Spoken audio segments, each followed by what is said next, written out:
Me llamo Catalina y les voy a contar lo que me pasó. Durante años, seguí de lejos las rutas de mi esposo, Alejandro, un camionero de voz suave que conocía cada curva del camino como quien memoriza los silencios de una casa. Conocía sus costumbres, cambió en el tono de su voz.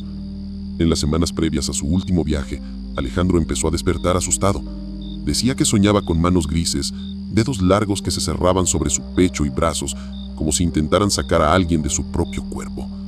Despertaba empapado de sudor, jurando que sentía las marcas ardiendo, y me pedía que encendiera la lámpara para comprobarlo. Le pasaba la palma de la mano por los antebrazos y no veía nada, pero sentía una extraña aspereza, como si el aire le hubiera pinchado la piel. Un domingo, antes de irse, me contó sobre una advertencia que circulaba entre los conductores. Decían que en las mañanas lluviosas, la radio anunciaba el nombre del camionero y si contestabas, algo se sentaba en el asiento del copiloto. Debías detenerte, respirar hondo, colocar cualquier objeto en el asiento vacío y marcharte sin mirar a un lado. Pensé que era folclore de la carretera, una de esas historias que ayudan a mantener a la gente despierta, pero repitió con seriedad que preferían no burlarse. La noche de la salida, le prometí llamarlo cuando pasara la primera gasolinera. La llamada llegó a las 2 de la mañana con un silbido de fondo que ninguno de los dos pudo identificar. Alejandro dijo que la temperatura de la cabina había bajado repentinamente, aunque el aire acondicionado estaba apagado, y que el parabrisas estaba sudoso por dentro. Le pregunté si iba a parar a un lado de la carretera y dijo que sí, que necesitaba sacar algo del asiento del copiloto.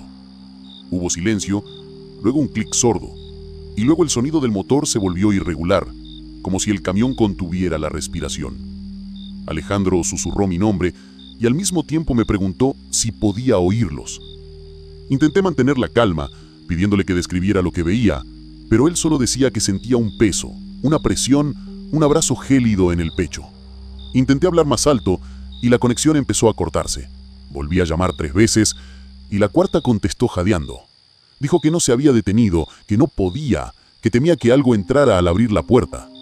Dijo que en el retrovisor, una mancha oscura había estado siguiendo al camión desde la última curva, siempre a la altura del asiento del copiloto. Dijo que mantenía la vista en el carril, que no quería distraerse, y me pidió que me quedara en la vía hasta la siguiente estación. Caminé por la habitación con el teléfono pegado a la oreja, mirando por la ventana como si desde allí pudiera ver la carretera. El sisío de su radio subía y bajaba, y en medio de ese mar de estática, oí mi nombre, pronunciado en un tono que no era el suyo. Sentí que me flaqueaban las piernas y le pedí que apagara la radio, pero me respondió que ya estaba apagada. Recé en silencio, sin guión, solo para traer un poco de luz a aquella cabaña.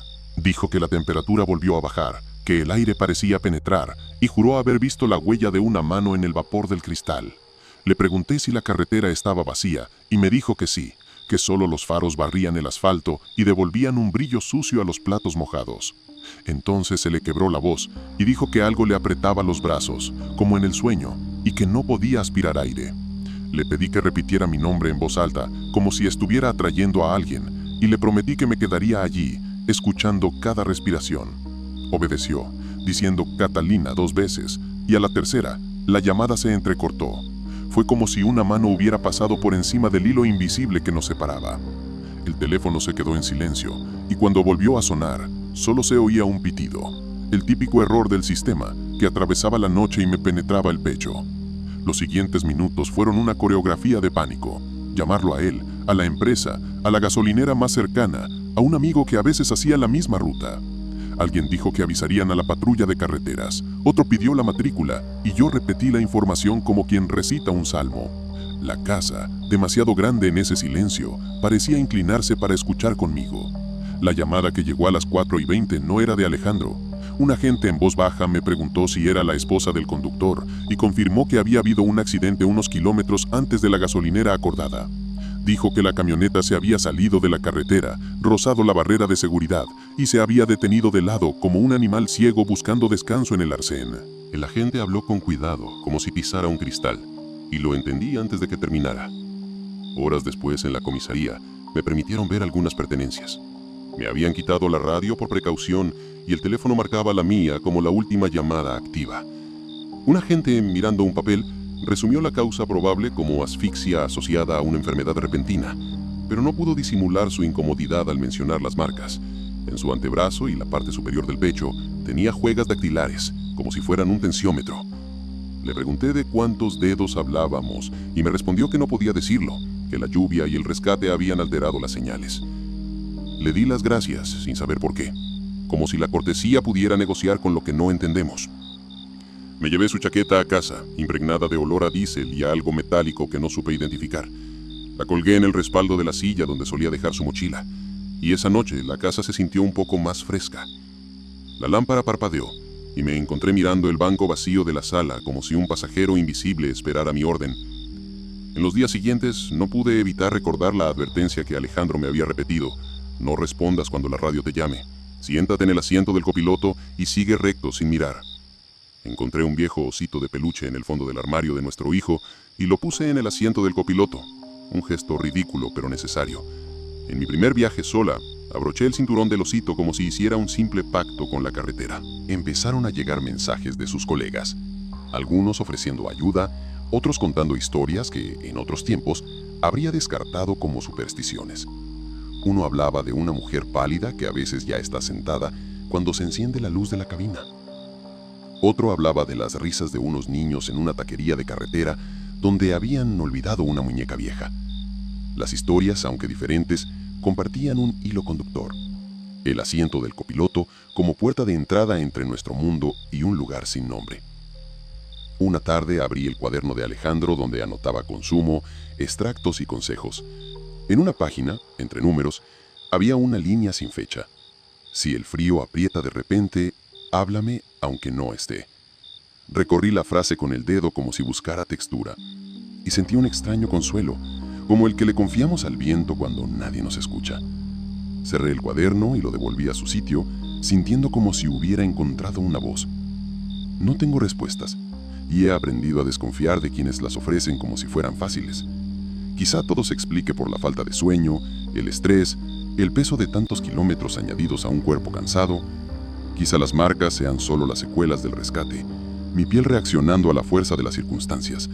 Pero la forma en que nuestra última conversación se desmoronó y la forma en que la casa se enfrió en ese preciso instante todavía me llaman. Cuando paso un paso elevado o veo un camión subiendo una cuesta con las luces apagadas, hago la misma petición que he repetido desde aquella madrugada: que el camino nos devuelva a todos sanos y salvos, que ningún asiento vacío tenga que ocuparse por prisa o miedo. Y, ante la duda, siempre dejo algo en el asiento de al lado, una simple presencia para engañar a los sin rostro. Antes de pasar a la siguiente historia, suscríbete a nuestro canal. Seguimos. Hola, me llamo Isaac y les voy a contar lo que me pasó.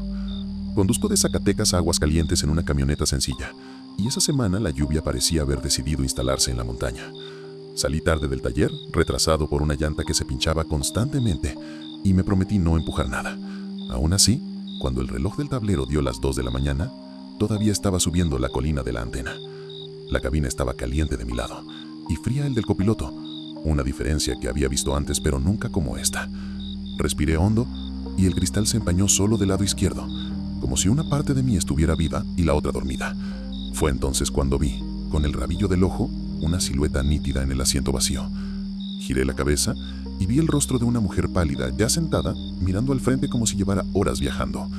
No grité, pero pisé el acelerador a fondo antes de poder pensar, y el motor respondió con un rugido que arrastró la camioneta unos metros fuera del carril. Me corregí, me di la vuelta y mantuve ambas manos pegadas al volante para no delatar la urgencia de volver a mirar. La radio siseó. Captó una emisora que no había sintonizado y una breve carcajada se escapó por el altavoz, dejando una estela metálica en el aire. La mujer no movió un músculo, ni parpadeó. Conocía las historias. Mis compañeros contaban de pasajeros que aparecen cuando el asiento del copiloto está vacío, abierto como una silla reservada. Algunos llevan una gorra, otros un osito de peluche, una bolsa de herramientas, cualquier cosa que ocupe ese espacio.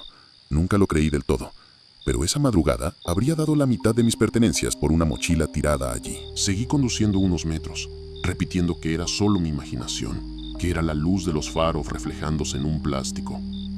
El frío descendía como agua derramada. El aire acondicionado estaba apagado y aún así sentía una punzada de humedad en el cuello, que me bajaba hasta los hombros y se me quedaba atrapada entre la camisa y la piel. La tapicería del asiento del copiloto estaba marcada con una mancha oscura, como si alguien hubiera salido de la ducha y se hubiera sentado sin pensar. Pregunté en voz baja qué quería. y no reconocí mi propia pregunta. Decidí parar en la primera taquería que permanecía abierta toda la noche, un lugar conocido por servir caldo fuerte y café a quienes subían a la montaña. El señal brillaba torcido bajo la lluvia y aparqué de frente a la puerta, con las luces delanteras clavadas en la pared de azulejos. Al apagar el motor, el silencio pareció extenderse por la cabina, y solo entonces me atreví a mirar directamente al asiento del copiloto. No había nadie, pero el cinturón de seguridad estaba abrochado con fuerza, con la hebilla torcida, como si alguien la hubiera soltado con prisa. Entré y pedí 2 tacos, que no probé. La encargada, una mujer menuda con el pelo recogido, notó que la miraba como si esperara una visita. Me preguntó si venía de la antena, y cuando confirmé, hizo una mueca de «Ah». Dijo que últimamente muchos conductores habían estado hablando de una mujer pálida que entraba sin preguntar y que lo mejor era llevar una muñeca y sentarse en la banca con ella. En el pilar cerca del mostrador había un papel amarillento con una escritura cansada. «Si llaman tu nombre en la radio, no contestes. Siéntate en el taburete de al lado y continúa sin mirar». Lo leí de arriba a abajo y sentí un impulso infantil de llevármelo. Cuando la mujer trajo nuestro pedido, le pregunté de dónde venía la moda de las muñecas. Se cruzó de brazos y me explicó que meses antes, una familia había olvidado una muñeca vieja en un rincón de la taquería, y que desde entonces, las risas no dejaban de sonar entre canción y canción en la rocola. La risa, dijo, no siempre venía del mismo rincón. A veces saltaba de mesa en mesa, otras parecía provenir del interior de las paredes. Algunos clientes dejaban monedas cerca de la muñeca, como quien paga un peaje a un santo de yeso. Reí a regañadientes y le agradecí la sopa que me ofreció en lugar de los tacos fríos. El calor del tazón me devolvió el ánimo. Cuando regresé a la camioneta, la lluvia era ligera y parecía caer en diagonal, empujada por un viento imprudente. Abrí la puerta y dejé que el olor a caldo y café llenara la cabina, con la absurda esperanza de ahogar cualquier resto que pudiera haber quedado ahí. Por instinto, coloqué la bolsa en el lado del pasajero, intentando cumplir con la regla con lo que tenía. Fue entonces que oí un pequeño chasquido, como un juguete articulando el cuello. Tenía un muñeco colgado del retrovisor, una tosca mascota de goma que había comprado en una gasolinera hacía años. Giró la cabeza lentamente, crujiendo en el cable, hasta que señaló hacia el asiento del copiloto. La ventanilla derecha se empañó por dentro, como si alguien respirara con dificultad, y el cierre centralizado hizo clic sin que yo tocara el botón. No había suficiente viento para justificarlo, y aún así el aire danzaba. Respiré hondo y decidí hablar como si fuéramos 2 de turno. Dije buenas noches al vacío, les agradecí su compañía y anuncié claramente que continuaríamos hasta la siguiente gasolinera sin parar. Al poner la marcha, la sensación de peso en el asiento del copiloto se hizo más pronunciada, un hundimiento de unos milímetros que mis ojos no podían medir, pero mi piel reconocía. No miré a los lados, y ese fue mi pequeño triunfo. La subida terminó y la cordillera empezó a abrirse en un valle de profundas sombras, cortado por raras lámparas de mercurio. Calculé la distancia mentalmente para no ceder al impulso de acelerar y terminarla rápidamente. La radio cobró vida por un segundo, tragándose un nombre que podría haber sido el mío o el de cualquier otra persona con una voz similar. La apagué sin tocar el botón, como si mi voluntad fuera un interruptor más grande que la máquina. Al final del tramo, cuando la carretera se ensanchó y el asfalto perdió su capa de agua, la presión en el asiento del copiloto se aflojó como un nudo cansado. La ventanilla volvió a su estado neutral, ni caliente ni fría, y la mancha de la tapicería se aclaró hasta fundirse con la tela. Paré en una gasolinera sencilla, pedí otro café y antes de volver cogí una chaqueta vieja detrás del asiento. Me estiré en el asiento de al lado, creando una sensación de volumen casi corporal. Desde esa noche, nunca más volví a conducir con el asiento vacío. A veces le pongo una mochila, a veces la chaqueta doblada, y en los días malos, dejo la mascota del retrovisor en el asiento, solo para ver si se porta bien. Un compañero dice que es una tontería, otro que es respetuoso, y yo estoy en medio como quien lleva un talismán por cortesía. Lo importante es que la cabina ha aprendido un nuevo orden, y yo también. He intentado explicarme lo que pasó. Pienso en el cansancio, la lluvia, el miedo a llegar tarde a una entrega y perder el aguinaldo, en cómo la mente encuentra compañía cuando el cuerpo está frío. Pienso en luces difusas, en gotas pegadas al cristal, formando una cara que ya quería ver.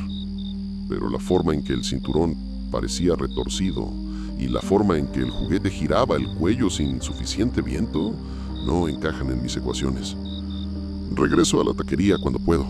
La chica con el pelo recogido sonríe al verme y me pregunta si ella todavía hace autostop. Le respondo que si lo hace, siempre encontrarás a alguien sentado allí, con las puertas cerradas y la vista fija en la carretera. La rocola de vez en cuando titubea con alguna canción vieja y una risita se extiende por el mostrador, como si se escabullera. Un día, encontré un mechón de pelo largo, casi transparente en el banco y no recordaba de dónde había salido. Lo sostuve entre el pulgar y el índice y desapareció antes de que pudiera decidir si era mío, suyo o de alguien más. Arranqué el motor y dejé que el sonido constante del diésel llenara el espacio que suelen ocupar las preguntas. La sierra me lo devolvió sin problema y le di las gracias en voz baja, como quien termina una oración. Hoy, cuando veo letreros con advertencias que parecen escritas para otro momento, los respeto. Si la radio dice algo parecido a mi nombre, prefiero no mirarlo. Si la cabina se enfría por un lado, no lucho contra el frío. Y jamás dejo el asiento del copiloto esperando a alguien a quien no he invitado. Antes de pasar a la siguiente historia, suscríbete a nuestro canal. Seguimos. Hola, me llamo Gabriel y les voy a contar lo que me pasó.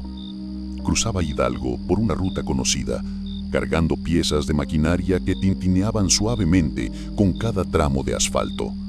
El cielo estaba despejado al principio, pero la noche se apoderó de las nubes sobre las montañas y la carretera adquirió un brillo húmedo que parecía respirar.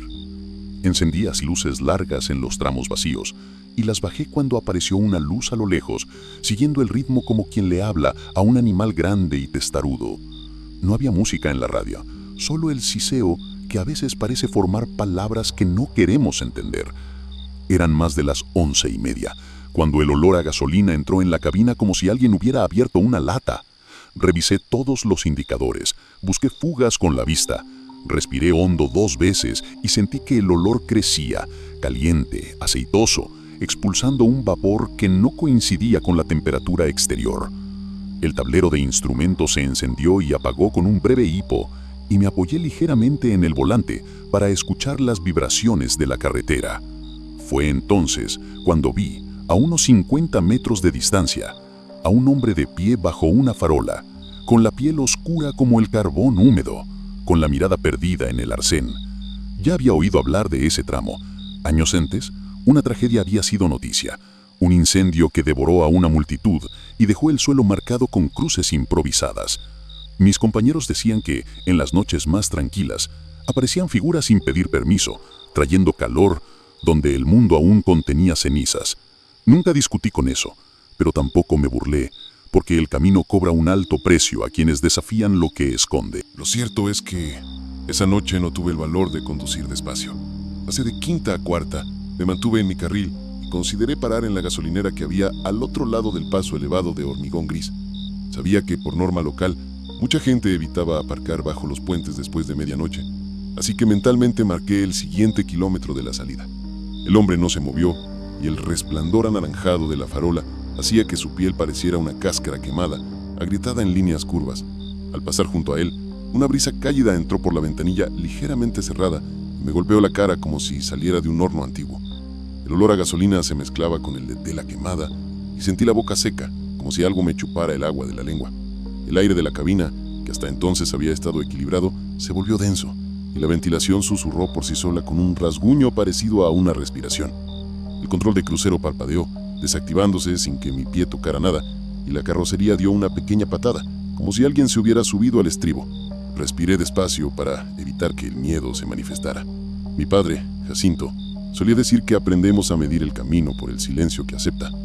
Recordé una noche en que transportaba cerdos en medio de una tormenta y juré haber visto entre los animales aterrorizados una figura alta y huesuda cubierta con un harape negro que raspaba el metal.